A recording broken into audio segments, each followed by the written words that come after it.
हिंदी शिक्षा में आपका स्वागत है। आज कृतिका का पहला पाठ माता का आंचल पढ़ेंगे। माता का आंचल वास्तव में देहाती दुनिया नामक उपन्यास का एक अंश है, जिसके रचनाकार शिव पूजन सहाय हैं। इस अंश में 30 के दशक की ग्रामीण संस्कृति का चित्रण है। इस पाठ से यह स्पष्ट होता है कि माता पिता का वात्सल्य प्रेम बच्चे के संपूर्ण विकास के लिए कितना जरूरी है। बच्चे का पिता से अधिक लगाव था, फिर भी विपदा के समय वह पिता के पास ना जाकर माँ की शरण लेता है, माँ का आश्रय लेता है। इस पाठ में तत्कालीन अर्थात उस समय के समाज के पारिवारिक परिवेश का सहज चित्रण किया गया है, जो शायद आज देखने को नहीं मिलता। पाठ का सार कुछ इस प्रकार से है। बचपन में लेखक का पिता से अधिक जुड़ाव था। उपन्यास के प्रमुख पात्र तारकेश्वर नाथ ने अपने माता पिता तथा अपने बचपन के साथियों के साथ जुड़ी भावनाओं को चित्रित किया है। तारकेश्वर नाथ जी के पिता उन्हें प्यार से भोलानाथ कहकर पुकारते थे। भोलानाथ के पिताजी सुबह उठकर नहा धोकर पूजा के लिए बैठ जाते। माता से केवल दूध पीने का नाता था, इसलिए पिताजी के साथ ही वे बैठक में सोया करते थे। पिताजी जब उठते भोला को भी उठाते, नहला धुलाकर पूजा पर बिठा देते थे। भोला के जिद करने पर पिता उसके चौड़े माथे पर एक प्रकार का तिलक त्रिभुंड अर्थात ललाट पर 3 आड़ी या अर्धचक्राकार रेखाएं बना देना को त्रिभुंड कहा जाता है, लगा देते थे। सिर पर लंबी लंबी जटाएं थी। भोला बम बम भोला बन जाते थे, शिवजी जैसे लगते थे। पिताजी को बाबूजी तथा माता को मैया कहकर पुकारते। जब बाबूजी रामायण का पाठ करते, तब भोलानाथ उनके पास बैठकर आईने में अपना मुंह निहारा करते थे। जब बाबूजी उन्हें देखते तो वे शर्मा कर आईना नीचे रख देते थे। पिताजी के साथ गंगा जी तक जाना। पूजा पाठ के बाद पिताजी 1000 बार राम नाम लिखकर उसे पाठ करने की पोथी के साथ बांध कर रख देते थे। 500 बार कागज के छोटे छोटे टुकड़ों पर राम नाम लिखकर आटे की गोलियों पर लपेटकर गंगा जी की ओर चलते। भोलानाथ भी उनके कंधे पर विराजमान रहते। जब बाबूजी गंगा जी में मछलियों को खिलाने के लिए एक एक गोली फेंकते, तब भोला कंधे पर बैठे बैठे ही हंसा करता। घर लौटते समय बाबूजी उन्हें पेड़ों की डालियों पर बैठाते, झूला झुलाते थे। पिताजी के साथ कुश्ती लड़ना। कभी कभी बाबूजी भोला से कुश्ती भी लड़ते। जानबूझकर वे शिथिल या कमज़ोर होकर भोला के आत्मविश्वास को बढ़ावा देते। बाबूजी पीठ के बल लेट जाते तो भोला उनकी छाती पर चढ़कर उनकी लंबी लंबी मूछें उखाड़ने लगते।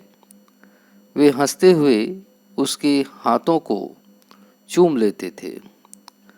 जब वे भोला से खट्टा और मीठा चुम्मा मांगते, तब भोला बारी बारी से अपना बायां तथा दायां गाल उनके मुंह की ओर कर देते।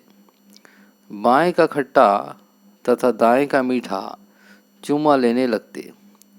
तब वे अपनी दाढ़ी या मूछ भोला के कोमल गालों पर गड़ा देते थे। झुंझलाकर भोला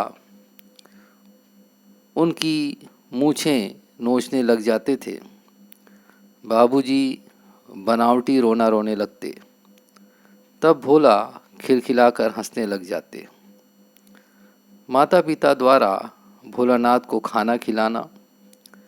जब भोला बाबूजी के साथ घर आते, तब खाना खाने बैठते। बाबूजी अपने हाथों से खाना खिलाते। माताजी को ऐसा लगता कि भोला ने कम खाया। वे कहती कि जब बच्चा बड़े बड़े कौर खाएगा, कौर माने निवाला खाएगा, तब दुनिया में स्थान पाएगा। माँ के हाथ से खाने पर बच्चों का पेट भरता है। माँ तोता, मैना, कबूतर, हंस, मोर आदि के बनावटी नाम से कौर बनाकर यह कहते हुए खिलाती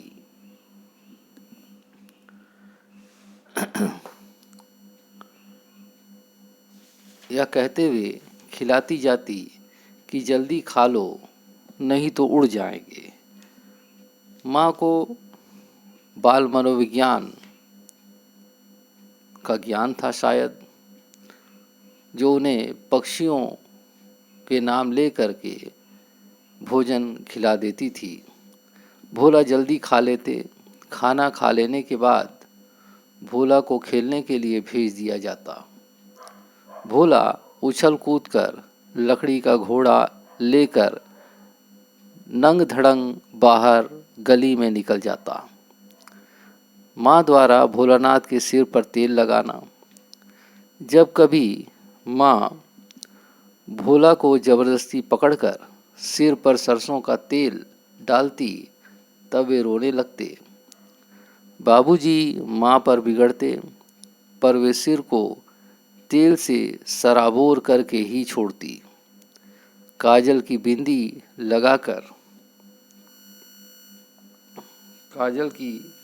लगाकर चोटी गूंथती और उसमें फूलदार लट्टू बांधकर रंगीन कुर्ता पहना देती। तब भोला कन्हैया बनकर बाबूजी की गोद में सिसकते सिसकते बाहर आ जाते। बाहर आकर बच्चों का समूह मिल जाता। भोला उन साथियों को देखते ही सिसकना भूल जाता। बाबूजी की गोद से उतरकर उस दल में शामिल होकर तमाशे करने लगता। वे सब मिलकर तरह तरह के नाटक करते।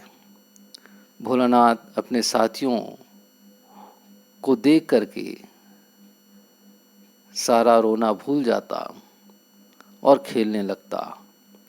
भोलानाथ और उनकी मित्र मंडली द्वारा बचपन में खेले गए तमाशे, चबूतरे का एक कोना नाटक घर बन जाता। बाबूजी जिस छोटी चौकी पर बैठकर नहाते, वही रंगमंच बनता। उसी पर सरकंडे के खंभों पर कागज का छोटा सामियाना तानकर मिठाइयों की दुकान बनाई जाती। चिलम के खोंचे पर कपड़े के थालों में ढेले के लड्डू, पत्तों की पूरी, कचौरियाँ, गीली मिट्टी की जलेबियाँ तथा टूटे फूटे हुए घड़े के टुकड़ों के बताशे आदि मिठाइयाँ सजाई जाती। बर्तनों और जस्ते के छोटे छोटे टुकड़ों के पैसे बनते। बच्चे ही दुकानदार बनते और खरीदार भी। थोड़ी देर बाद मिठाई की दुकान बंद कर घरौंदा बनाने लगते। मिट्टी की दीवार और तिनकों का छप्पर, दातुन के खंभे, दिया सलाई की पेटियों के किवाड़, घड़े के मुहड़े की चूल्हा चक्की, दिए की कढ़ाई और बाबूजी की पूजा वाली आचमनी कलछी बन जाती।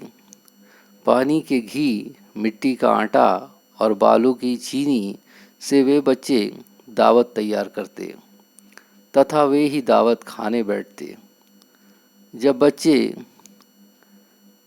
पंगत में या लाइन बनाकर बैठते, तब बाबूजी अंतिम सिरे पर भोजन करने के लिए बैठते। बाबूजी को देखते ही बच्चे हंसकर घरौंदा तोड़कर भाग जाते। बाबूजी भी हंसते हंसते लोटपोट हो जाते और पूछने लगते, फिर कब भोज होगा भोलानाथ। कभी कभी बच्चे बारात का भी जुलूस निकालते थे। कनस्तर अर्थात टिन का तंबूरा बजाते, आम के उगते हुए पौधे को घिसकर शहनाई बजाई जाती, टूटी चूहेदानी की पालकी बनाते, भोलानाथ समधी बनकर क्षमा करें भोलानाथ समधी बनकर बकरे पर चढ़ते। बारात एक कोने से चलकर दूसरे कोने तक पहुंचती। लकड़ियों की पटरियों से घिरे, गोबर से लिपे, आम और केले की टहनियों से सजाए हुए छोटे से आंगन में कलसा रखा होता। वहीं पहुंचकर बारात वापस लौट आती। लौटते समय खटोली पर लाल कपड़ा डालकर उसमें दुल्हन को बिठाकर वापस लाया जाता। लौटते समय जब बाबूजी जैसे ही लाल कपड़ा उठाकर दुल्हन का मुंह देखने लगते, सभी बच्चे हंसकर भाग जाते। थोड़े समय के बाद फिर लड़कों की मंडली इकट्ठी हो जाती। सब सलाह करते कि खेती की जाए। चबूतरे को खेत मान लिया जाता। 2 लड़कों को बैल बनाकर बड़ी मेहनत से खेत जोते, बोए और पटाए जाते। जल्दी से फसल तैयार हो जाती और उसकी कटाई भी शुरू कर देते। काटते समय गाते थे, ऊंच नीचे में भई कियारी, जो उपजी सो भई हमारी। फसल को एक तरफ रखकर उसे पैरों से रौंद डालते। कसौरे का सूप बनाकर ओसाते और मिट्टी के दिए के तराजू पर तोलकर राशि तैयार कर देते थे, पैसे तैयार कर देते थे। इसी बीच बाबूजी आकर पूछते कि इस साल की खेती कैसी रही। जैसे ही बाबूजी पूछते, वैसे ही सभी लड़के उस झूठ मूठ के खेत खलियान को छोड़कर हंसते हुए भाग जाते। जब बच्चे झूठ मूठ के खेल खेला करते, कई बार यात्री भी ठिठक कर रुक जाते और उनका तमाशा देखते। बाल जीवन की अन्य स्मृतियां भी शिवपूजन सहाय ने इस अंश में बताई हैं। ददरी के मेले में जाने वाले आदमियों का झुंड देखते तो सभी बच्चे उछल कूद कर चिल्लाने लगते, चलो भाइयों दादरी, सातू पिसान की मोटरी। किसी दूल्हे के आगे आगे जाती हुई ओहारदार पालकी देखते तो खूब जोर से चिल्लाने लगते, रहरी में रहरी पुरान रहरी, ढोला के कनिया हमार मेहरी। भोलानाथ को याद है कि एक बार बूढ़े दूल्हे ने उन्हें ढेलों से मारकर दूर तक खदेड़ा था, भगाया था। उसके घोड़े जैसे मुंह को देखकर भोलानाथ को हैरानी होती कि ससुर ने कैसा दामाद ढूंढा होगा। कभी कभी खूब आंधी आती थी, सभी लड़के बाग की ओर दौड़ पड़ते, चुन चुन कर गोभी आम खाते। एक दिन जोरों से आंधी आई, आकाश काले बादलों से ढक गया, बादल गरजने लगे, बिजली चमकने लगी, ठंडी हवा चलने लगी। सभी लड़के चिल्ला उठे, एक पैसा की लाई, बाजार में छितराई, बरखा उधरे बिलाई। परंतु वर्षा नहीं रुकी, बल्कि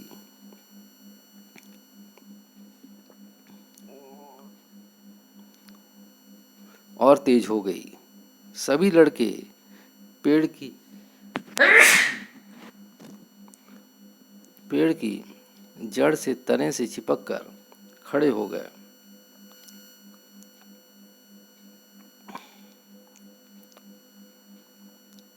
जैसे कुत्ते के कान में छोटे कीड़े चिपके रहते हैं। वर्षा बंद होते ही बाग में बहुत से बिच्छू नजर आए। सभी डर कर भागने लगे। उन लड़कों में बैजू बड़ा ढीठ था, जिद्दी था। अचानक रास्ते में बूढ़े मूसन तिवारी मिल गए। बैजू ने उन्हें चिढ़ाया, बुढ़वा बेईमान, मांगे करेले का चोखा। सभी लड़कों ने बैजू के सुर में सुर मिलाकर चिल्लाना शुरू कर दिया। जैसे ही तिवारी जी ने लड़कों को खदेड़ा तो सभी अपने अपने घर तेजी से भागे। अब जब तिवारी जी को कोई लड़का ना मिला तो वे सीधे पाठशाला पहुँचे। वहाँ से उन्होंने 4 लड़कों को, भोलानाथ और बैजू को पकड़कर लाने को कहा। बैजू तो भाग गया। भोलानाथ लड़कों द्वारा पकड़ लिए गए। गुरुजी ने खूब खबर ली, अर्थात खूब डांटा। जैसे ही बाबूजी को पता चला, वैसे ही पाठशाला दौड़ते हुए आए। भोलानाथ को गोदी में उठाकर चुप कराने लगे। उन्होंने गुरुजी से विनती की, प्रार्थना की।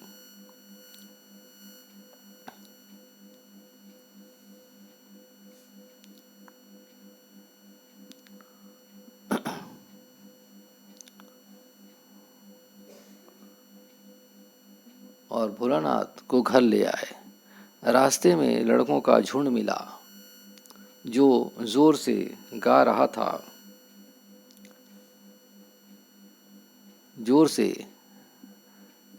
रहा था, माई पकाई गरर गरर पुआ, हम खाई पुआ ना खेलब जुआ। लड़कों को नाचते और गाते देख भोलानाथ जिद कर बाबूजी की गोद से उतर गए और लड़कों की मंडली में जाकर शामिल हो गए। सब लड़के मक्की के खेत में दौड़ पड़े। वहाँ चिड़ियों का झुंड चर रहा था। वे दौड़ दौड़ कर चिड़ियों को पकड़ने लगे, पर एक भी हाथ ना लगी। भोलानाथ खेत से अलग खड़े होकर गा रहे थे, राम जी की चिरई, राम जी का खेत, खा लो चिरई भर भर पेट। कुछ ही दूरी पर बाबूजी और गांव में कई आदमी खड़े होकर तमाशा देख रहे थे और हंसकर कह रहे थे, चिड़िया की जान जाए लड़कों का खिलौना। ठीक ही कहा गया है, लड़के और बंदर पराई पीर या पराई पीड़ा नहीं समझते। शरारत महंगी पड़ना। एक बार सभी लड़के टीले पर चढ़कर चूहों के बिल में पानी डालने लगे। नीचे से ऊपर पानी फेंकने के कारण सभी थक गए थे। गणेश जी के चूहे की रक्षा के लिए शिव जी का सांप निकल आया। तभी सभी बच्चे डर कर भागे। किसी के सिर पर चोट लगी तो किसी के दांत टूटे। भोलानाथ का सारा शरीर लहूलुहान हो गया। कांटे लगने से पैर छलनी हो गए। वे रोते चिल्लाते हुए घर में घुसे। उस समय बाबूजी बैठक की बरामदे में बैठे हुक्का गुड़गुड़ा रहे थे। उनके बार बार पुकारने पर भी भोलानाथ उनकी पुकार अनसुनी कर अपनी माँ की गोद में चले गए। उस समय माँ चावल साफ कर रही थी। भोलानाथ को रोता हुआ देख अपने आंचल में छिपा लिया। डर से कांपते देख सब काम छोड़ स्वयं भी रोने लगी। भोलानाथ को डरा हुआ देखकर रोने का कारण पूछने लगी। जल्दी से हल्दी पीसकर घावों पर लगाई। घर में बहुत शोर मच गया। भोलानाथ केवल धीमी आवाज़ में कांपते हुए स स स कहते हुए माँ के आंचल में छुप रहे थे। सारा शरीर थर थर काँप रहा था। भोलानाथ आंखें खोलना चाहते थे पर खुल नहीं रही थी। माँ बार बार उन्हें निहार रही थी, देख रही थी और गले लगा लेती थी। उसी समय बाबूजी दौड़ कर आए। वे उसे माँ की गोद से अपनी गोद में लेना चाहते थे, पर भोलानाथ ने माँ का आंचल नहीं छोड़ा, क्योंकि उस आंचल में उन्हें प्रेम और शांति मिल रही थी। यह इस पाठ का सार है। धन्यवाद।